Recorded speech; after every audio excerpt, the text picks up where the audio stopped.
Welcome back. Today we look at a calculated conspiracy unfolding in the Middle East as we speak. The forced expulsion of Palestinians from Gaza and the West Bank, something that can be no surprise for regular viewers on this channel. I will argue that the ceasefire in Gaza isn't about stability or peace, it's about greed, power and political maneuvering cloaked in the false rhetoric of diplomacy. This is nothing less than a land grab of epic proportions, driven by profit and complete indifference to human suffering. The US Ambassador Charles Freeman compared the ceasefire to a glass of water handed to someone waiting in line for the gas chambers in Auschwitz. So President Trump, back in office, didn't waste any time to reignite another controversy. His proposal to clean out Gaza is nothing short of a grenade tossed into an already volatile region. And this wasn't just an offhand remark. On Air Force One, Trump floated the idea of removing Gaza's entire population. He describes Gaza as a demolition site, but in the same breath raved about its phenomenal potential. This isn't the language of a statesman, it's the language of a predatory real estate mogul who sees only one thing: money. As the saying goes, never miss a good crisis. And Gaza is one massive crisis. This kind of rhetoric? It's colonialism 2.0. It reduces Palestinians to mere obstacles in a grand vision of redeployment and control. But Trump's talk of cleaning up Gaza isn't just naive. It's a chilling euphemism for erasing a people, their culture, their history and their future from their very own land. And let's be very clear here, this is not only about Gaza, the West Bank will be next, and all in the name of money and political power play. If Trump's words weren't alarming enough, there's also Jared Kushner. During a talk at Harvard, Kushner, Trump's favorite son-in-law and senior advisor, made it clear where he stands. He spoke about Gaza's beachfront property being very valuable, suggesting that relocating its people would unlock its true potential. Kushner speaks as though millions of lives are nothing more than an inconvenience in its grand blueprint for a redevelopment. There are real fears on the part of Arabs, and I'm sure you talk to a lot of them, who think once Gazans leave Gaza, Netanyahu's never going to let them back in. Maybe, but I'm not sure there's much left of Gaza at this point. I mean, Gaza's waterfront property. It could be very valuable to, if people would focus on kind of building up, livelihoods. You think about all the money that's gone into this tunnel network and into all the munitions. If that would have gone into education or innovation, what could have been done? And so I think that it's a little bit of an unfortunate situation there, but I think from Israel's perspective, I would do my best to move the people out and then clean it up. But I don't think that Israel has stated that they don't want the people to move back there afterwards. Imagine, just for a moment as you watch this, someone you never heard of comes and takes your land and your house. What would you do? This isn't diplomacy. It's a transactional, brutal calculation that treats human beings as collateral damage. That's a dark foreboding of what's yet to come. For me, the ceasefire agreement in Gaza, signed just before Trump's inauguration, raises more red flags than I can count. On the surface, and for the naive, it might seem like a first step towards peace. But dig a little deeper and the picture gets far darker. As the mainstream media would like us to believe, Trump, the dealmaker, used his leverage to pressure Israeli Prime Minister Benjamin Netanyahu to halt hostilities in Gaza. But was that not just a gimmick to score some political PR points? More importantly, what did Netanyahu get in return? It looks like he got the green light for military assaults on the West Bank. This quid pro quo set the stage for an escalation of violence.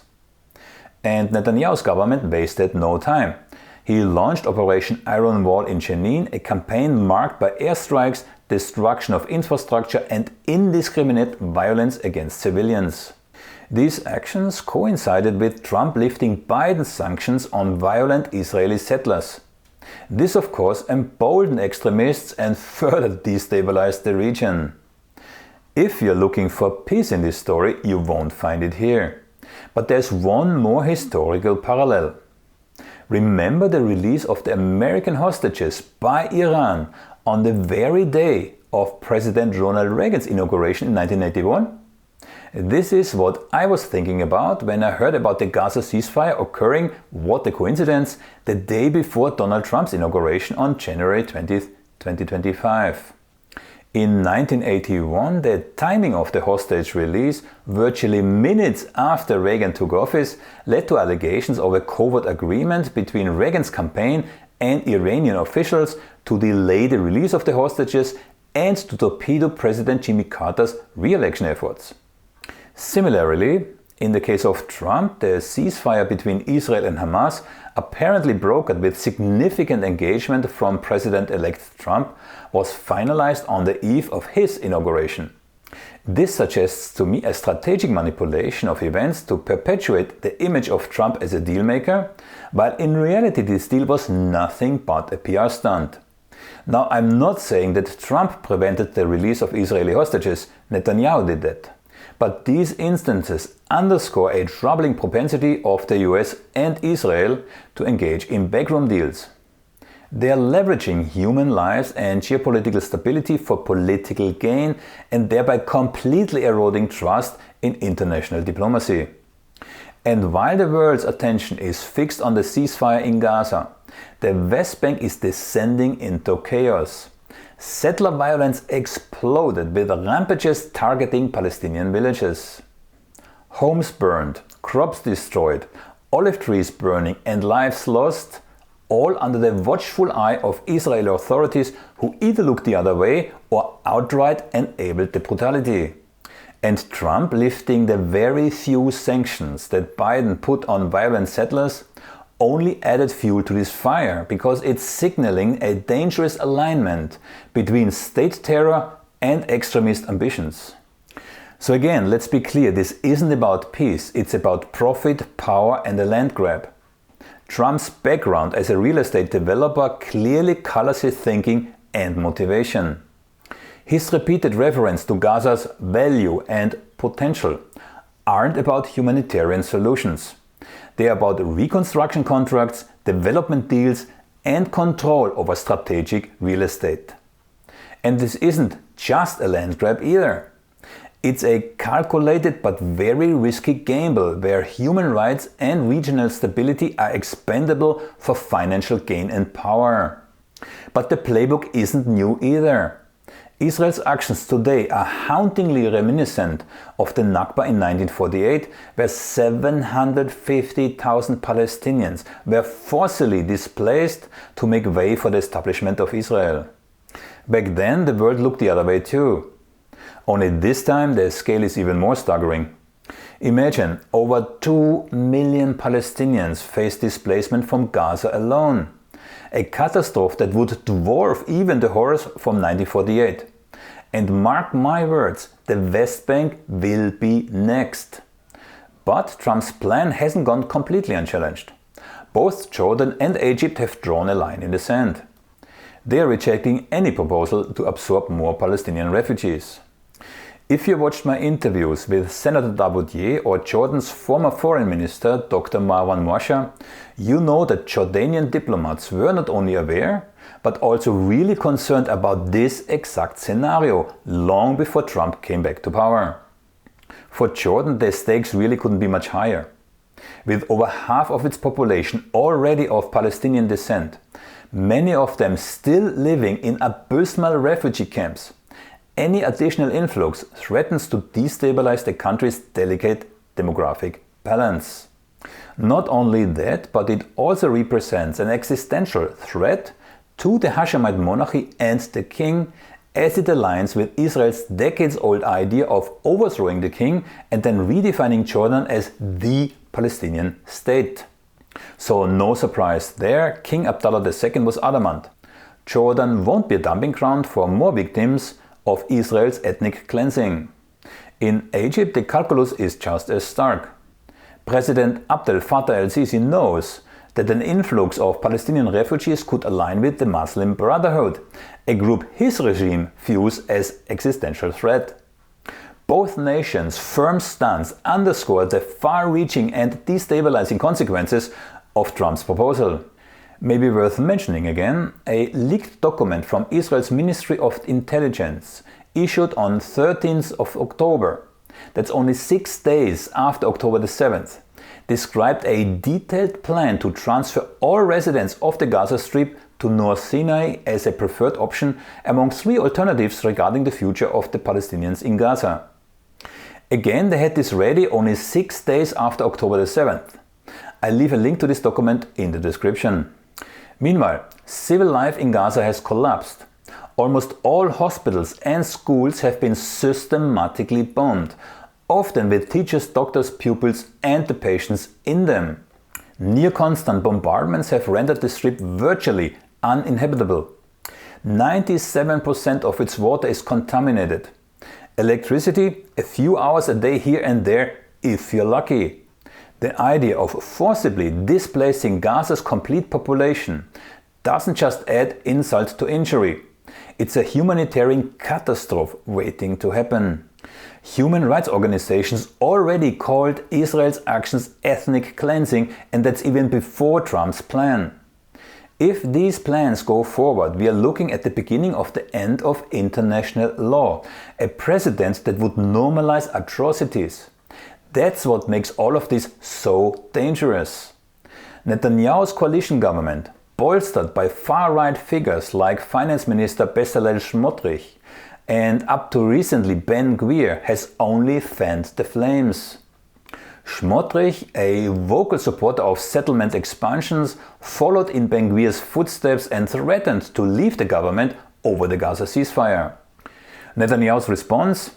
Double down on military options in the West Bank and purge dissenters within the military like General Herzi Halevi, the Chief of Staff of the Israel Defense Force. Apparently he is now the scapegoat who took the fall for Netanyahu's failure related to October the 7th. The ripple effects of these actions are staggering. Forced displacement on this scale could destabilize the entire Middle East, undoing peace treaties and igniting new conflicts. But it jeopardizes US interests too. A destabilized region threatens American military presence and undermines any hope for a two-state solution, if there ever was one. What's left is a vision of permanent occupation and the complete erasure of Palestinian identity, and that's a recipe for endless conflict. But could they really do it? Could they really kick out all Palestinians? Let's not forget, forced relocation is a blatant violation of international law. The Fourth Geneva Convention explicitly prohibits the forced transfer of populations from occupied territories, classifying such actions as war crimes. So what Trump and Kushner are proposing could, if executed, theoretically at least, land them in The Hague. If the international community fails to act, it's not only the Palestinians who will suffer. It's the entire global framework of human rights that will erode. So why should we care? The precedent being set here is terrifying. If Israel can forcibly displace millions with impunity, what's stopping other regimes from following suit? Imagine European nations using similar tactics to mass expel specific groups under the guise of security. Picture political volatile countries in Latin America, for example, displacing opposition groups to cement power. And closer to home, consider how this emboldens far-right movements that already view displacement as a viable political tool.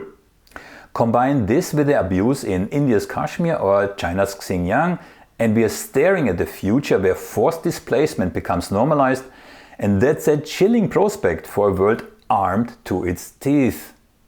Worst of all, a significant part of the mainstream media, the social media platforms and now also AI, are primed to keep you in the dark about these critical issues. I made a clip demonstrating just how biased Chat GPT really is, but this applies to all other comparable models too. So here my call to action. Support independent journalism. In an age where mainstream narratives often overshadow the uncomfortable truth, Independent journalism has never been more critical. It's the courageous voices that challenge the status quo, like the voices of my guests on this channel, that increasingly are being silenced and suppressed.